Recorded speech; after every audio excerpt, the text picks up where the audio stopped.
നമസ്കാരം. വീടിനകത്ത് സ്വരച്ചേർച്ചയില്ലായ്മ വരുമ്പോൾ ഇപ്പോൾ അച്ഛനും അമ്മയും അല്ലെങ്കിൽ മക്കളും അല്ലെങ്കിൽ അമ്മയും മക്കളും അല്ലെങ്കിൽ അച്ഛനും മക്കളും ഇങ്ങനെ ഒരു വീട്ടിൽ 6 പേരുണ്ട്. 6 പേരും തമ്മിൽ അങ്ങോട്ടേക്കും ഇങ്ങോട്ടേക്കൊക്കെ എപ്പോഴും ഒരു അസ്വസ്ഥതകൾ, പരസ്പരം കണ്ടാൽ കീരിയും പാമ്പും പോലെ. കഴിയുന്നതും പരസ്പരം കാണാതിരിക്കുക. അച്ഛൻ അമ്മയെ കാണാണ്ടിരിക്കുക, അമ്മ അച്ഛനെ കാണാണ്ടിരിക്കുക, അമ്മ മക്കളെ കാണാതിരിക്കുക, അച്ഛൻ മക്കളെ കാണാതിരിക്കുക. ചില കുട്ടികൾ കണ്ട് അച്ഛൻ വീട്ടിലേക്ക് വരുമ്പോഴേക്കും ഭക്ഷണമൊക്കെ കഴിച്ച് കിടന്നുറങ്ങും. കാരണം അച്ഛനെ കണ്ടു കഴിഞ്ഞാൽ പേടിയാണ്. പണ്ട് കാലത്തൊക്കെ അങ്ങനെ ഉണ്ടായിരുന്നു വെച്ചാൽ ഇന്നത്തെ അച്ഛന്മാരെയൊന്നും ആർക്കും പേടിയില്ല. കുടുംബത്തിൽ അസ്വസ്ഥതകൾ ഉളവാകുന്നത് ഏറ്റവും പ്രധാനം വാസ്തുദോഷം തന്നെയാണ്.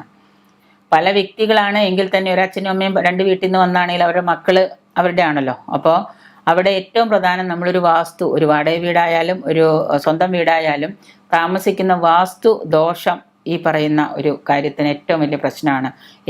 കുടുംബത്തിൽ അസ്വസ്ഥതകളും നെഗറ്റിവിറ്റിയും കൂടുതലുണ്ടാകുന്നു എന്നുള്ളത് വാസ്തുവിൻ്റെ ഒരു ഏറ്റവും പ്രശ്നമാണ്. അപ്പോൾ നമ്മൾ അങ്ങനെ നിരന്തരമായിട്ട് വീട്ടിൽ വഴക്കും കലഹവും ഐക്യമില്ലായ്മയും നെഗറ്റീവ് എനർജിയൊക്കെ ഫോം ചെയ്യുന്നെന്ന് തോന്നുമ്പോൾ നമ്മളൊരു വാസ്തു വിദഗ്ധനെ വിളിച്ചിട്ട് നല്ലതുപോലെ നമ്മുടെ വീടും പരിസരവും വാസ്തുവൊക്കെ ഒന്ന് നോക്കുക. എന്നിട്ട് അതിൽ എന്തെങ്കിലും ദോഷങ്ങളുണ്ടെങ്കിൽ, ചെറുതായിട്ടുള്ള ദോഷങ്ങളുണ്ടെങ്കിൽ ഏതെങ്കിലും സ്ഥലത്ത് മർമ്മമൊക്കെ ഇട്ട് കൊടുത്ത് അവിടുത്തെ ഐക്യം ഒന്നായി കൊണ്ടുപോകാനുള്ള ഐക്യം ഉണ്ടാക്കാനായിട്ടുള്ള വാസ്തുദോഷം പരിഹരിക്കുക. അതൊന്നാമത്തെ കാര്യം. രണ്ടാമതായിട്ട് നമ്മളുടെ എല്ലാവരുടെയും ജാതകത്തിലെ ദശാകാലങ്ങളും ദശാസന്ധികളും നോക്കുക. ഒരാൾക്ക് ശനിയാണ്, ഒരാൾക്ക് വ്യാഴമാണ്. ആ വ്യാഴവും അയാൾക്ക് അശുഭനാണ്, ശനി അശുഭനാണ്. അമ്മയ്ക്ക് ശുക്രനാണ്, ശുക്രൻ അശുഭനാണ്. എല്ലാവരുടെയും ഗ്രഹങ്ങൾ അശുഭനാണ്. ഒരു പ്ലാനറ്റും നല്ലതില്ല. അവിടെ തീർച്ചയായിട്ടും സ്വാഭാവികമായിട്ടും പ്രശ്നങ്ങളുടെ ഒരു കൂടാരം തന്നെ ഉണ്ടാവും. സ്വരച്ചേർച്ചയില്ലായ്മ, പരസ്പരം വിഘടിതമായ ചിന്തകളും വിയോജിപ്പുള്ള അഭിപ്രായങ്ങളും ആയിരിക്കും അവിടെ ഒരു പ്രശ്നങ്ങളുണ്ടാവും. നമ്മൾ അച്ഛൻ്റെയും അമ്മയുടെയും മക്കളുടെയൊക്കെ ഒരു സമാധാനത്തിന് വേണ്ടിയിട്ട് നമ്മൾ ആ ഗ്രഹങ്ങളൊക്കെ ഒന്ന് നോക്കുക, ജാതകമൊക്കെ ഒന്ന് നോക്കുക.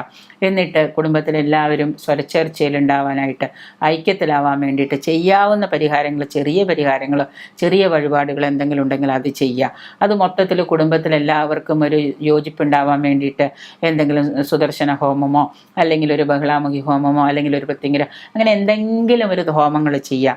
അതും കഴിഞ്ഞ് പിന്നെ അടുത്തൊരു ഇതെന്ന് പറഞ്ഞു കഴിഞ്ഞാൽ നമുക്ക് ഏതെങ്കിലും ശത്രുക്കളുണ്ടെങ്കിൽ ശത്രുക്കളുടേതായിട്ടുള്ള പറയുന്നുണ്ട്, അങ്ങനെ അഭിചാരങ്ങളൊന്നും ഇല്ല എന്ന് പറയുന്നുണ്ടെങ്കിൽ തന്നെ ശത്രുക്കളുടേതായിട്ടുള്ള ഏതെങ്കിലും പ്രവർത്തനം നമ്മുടെ വീട്ടിൽ, ഇപ്പോൾ ഉദാഹരണമായിട്ട് അച്ഛനെ കാണുമ്പോൾ നമ്മുടെ ശത്രുക്കളായിട്ട് നമ്മളോട് ദേഷ്യമുള്ള ആളുകൾ ഭാര്യയുടെയും മക്കളുടെയും കുറ്റം അച്ഛനോട് പറഞ്ഞു കൊടുത്ത് അച്ഛൻ വീട്ടിൽ വന്ന് കിടന്ന് ഭാര്യയോട് മക്കളോടും വഴക്കടിക്കും. അച്ഛൻ്റെ കുറ്റം ഭാര്യയോട് പറഞ്ഞു കൊടുത്തു കഴിഞ്ഞാൽ അമ്മയോട് പറഞ്ഞു കൊടുത്തു കഴിഞ്ഞാൽ അമ്മ അച്ഛനെ കാണുമ്പോൾ മോന്തയും വെറുപ്പിച്ച് വഴക്കടിക്കാൻ നിൽക്കും. ഇതൊന്നും ഇല്ലാതിരിക്കാനായിട്ട് നമ്മൾ ശത്രുക്കളാരെങ്കിലും നമ്മുടെ വീട്ടിൽ കുട്ടികളുടെ കുറ്റം അച്ഛനും അമ്മയോടും പറഞ്ഞു കൊടുക്കുക. അച്ഛൻ കയറി വരുമ്പോൾ തന്നെ ദേഷ്യത്തിൽ മക്കളോട്.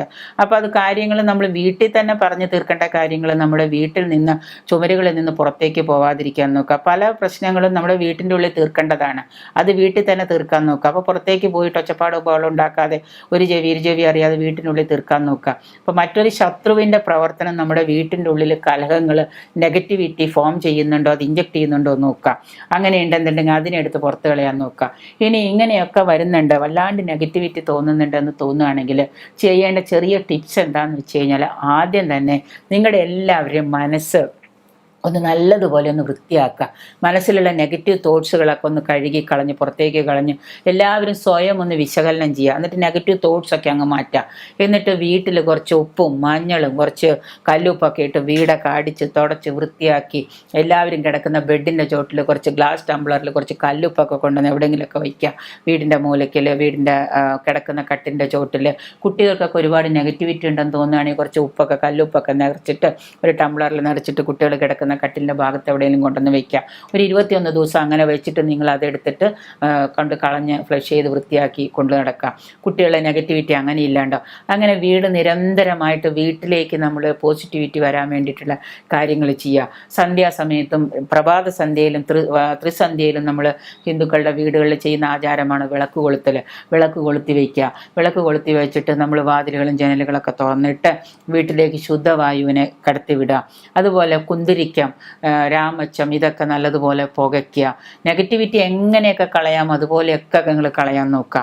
പിന്നെ നമ്മുടെ വീട്ടിൽ വർഷത്തിലൊരിക്കലെങ്കിലും എന്തെങ്കിലും ഹോമം, ഗണപതി ഹോമമോ ഭഗവതി സേവയോ മൃത്യുഞ്ജയ ഹോമമോ എന്തെങ്കിലുമൊക്കെ ചെയ്യാനുണ്ടെങ്കിൽ ഒക്കെ ചെയ്ത് എന്തെങ്കിലും പൂജകളൊക്കെ ഒന്ന് കൊല്ലത്തിലൊരിക്കൽ ഒരു ചെറുതായിട്ടൊരു തുക മുടക്കി ഒരു ആചാര്യനെ വിളിച്ച് വീട്ടിലിരുത്തി അതൊക്കെ ചെയ്ത് എല്ലാവരും അതിൻ്റെ ചുറ്റും ഇരുന്ന് ആ ഹോമത്തിൻ്റെ പുകയൊക്കെ ഏറ്റ് ആ ഹോമത്തിൻ്റെ ഒരു എനർജിയൊക്കെ നിങ്ങളുടെ വീടുകളിൽ ഫോം ചെയ്യുക. ഒപ്പം തന്നെ നമ്മൾ എല്ലാ ദിവസവും മന്ത്രങ്ങളും ജപങ്ങളും ധ്യാനങ്ങളും സ്ഥിരമായിട്ട് ശീലിക്കുക. നല്ല നല്ല പോസിറ്റീവ് എനർജി ഉണ്ടാകുന്ന മന്ത്രങ്ങൾ നമ്മൾ പ്രാർത്ഥിക്കുക. എല്ലാ ദിവസവും സന്ധ്യാസമയത്ത് നമ്മൾ മെഡിറ്റേറ്റ് ചെയ്യുക. വീട്ടിൽ നെഗറ്റിവിറ്റി വരുന്നു എന്ന് തോന്നുമ്പോൾ തന്നെ അത് ഒഴിവാക്കാനായിട്ട് നമ്മൾ ഏതെങ്കിലും ഒരു ആചാര്യനെ സമീപിച്ച് നമ്മൾ അതിനുള്ള മാർഗ്ഗങ്ങൾ ആരായുക. എന്നിട്ട് അത് ചെയ്യാൻ നോക്കുക. ഇങ്ങനെ നമ്മൾ വീട്ടിൽ നിരന്തരമായിട്ട് നെഗറ്റിവിറ്റി വരുന്ന എന്ത് കാര്യമുണ്ടെന്ന് ഉടനെ അതിനെ ഒഴിവാക്കാൻ നോക്കുക. അങ്ങനെ സ്ഥിരമായിട്ട് നിങ്ങൾ വിജിലൻ്റ് ആയിട്ടിരുന്നാൽ നമ്മുടെ വീട്ടിൽ വഴക്കും കലഹമൊക്കെ മാറാൻ പറ്റും. നെഗറ്റിവിറ്റി ഉള്ളവരെ പൂർണ്ണമായിട്ട് ഒഴിവാക്കാൻ നമ്മളിൽ നിന്ന് തന്നെ ഒഴിവാക്കാൻ നോക്കുക. നെഗറ്റിവിറ്റി ഉള്ള ആളുകളെ ആ ഭാഗത്തേക്കേ നമ്മൾ തിരിയാതിരിക്കുക. അയലക്കത്തെ വീട്ടിലൊരു ചേച്ചി വന്നിട്ട് എപ്പോൾ നോക്കിയാലും നെഗറ്റിവിറ്റി പറയാം. അയലക്കത്തെ ചേച്ചിയെ നമ്മൾ കണ്ടാൽ വേണ്ടണ്ട, ആ ചേച്ചി അവിടെ ഇരുന്നോട്ടെ, നമ്മുടെ വീട്ടിലൊന്ന് നെഗറ്റിവിറ്റി പറയാൻ വരണ്ട. അത് കേട്ട് നമ്മൾ TV പോലും നെഗറ്റിവിറ്റി കാണരുതെന്നാണ് പറയുക. പേപ്പർ പോലും രാവിലെ വന്നു കഴിഞ്ഞാൽ അതിരാവിലെ പേപ്പർ വന്ന് വീണ്ടും മുറ്റത്തിട്ട് കഴിഞ്ഞാൽ അതിരാവിലെ പേപ്പർ പോലും വായിക്കരുതെന്നാണ് ഇപ്പോൾ പറയുന്നത്. കാരണം പേപ്പർ തുറന്നാൽ ആദ്യം കാണുന്നത് കൊല മറ്റുള്ള പ്രശ്നങ്ങളൊക്കെയാണ്. ഇത് മാറ്റിയിട്ട് പീഡനമൊക്കെയാണ്. ഒരു 11 മണി കഴിഞ്ഞിട്ട് വായിച്ചാൽ മതി. രാവിലെ പേപ്പർ വായിച്ച് ഇതൊക്കെ നമ്മുടെ മനസ്സിലേക്ക് കയറും, നമ്മളും ആ നെഗറ്റീവിലേക്ക് വരും. അപ്പോൾ ഒരു 11 മണി കഴിഞ്ഞിട്ട് വേണമെങ്കിൽ പേപ്പറിൽ അത്യാവശ്യ കാര്യങ്ങൾ വായിക്കുക. കൊല ഇതൊക്കെ നമ്മൾ കഴിയുന്നത് ചിലവർക്ക് രസമാണ്. TV ഓൺ ചെയ്താൽ കൊലയും മാത്രം കാണാം, പീഡനങ്ങൾ മാത്രം കാണാം. അതൊക്കെ ഒഴിവാക്കാൻ നോക്കുക. അങ്ങനെ നെഗറ്റിവിറ്റി എവിടുന്ന് വരുന്നോ അതിനെ നമ്മൾ പൂർണ്ണമായിട്ട് ഒഴിവാക്കി പോയി കഴിഞ്ഞാൽ നമ്മുടെ വീട്ടിൽ സ്വരച്ചേർച്ച ഇല്ലായ്മയ്ക്ക് ഒരു പരിഹാരമാവും. നമ്മൾ തന്നെ അതിനുള്ള വഴികൾ കണ്ടുപിടിക്കുക.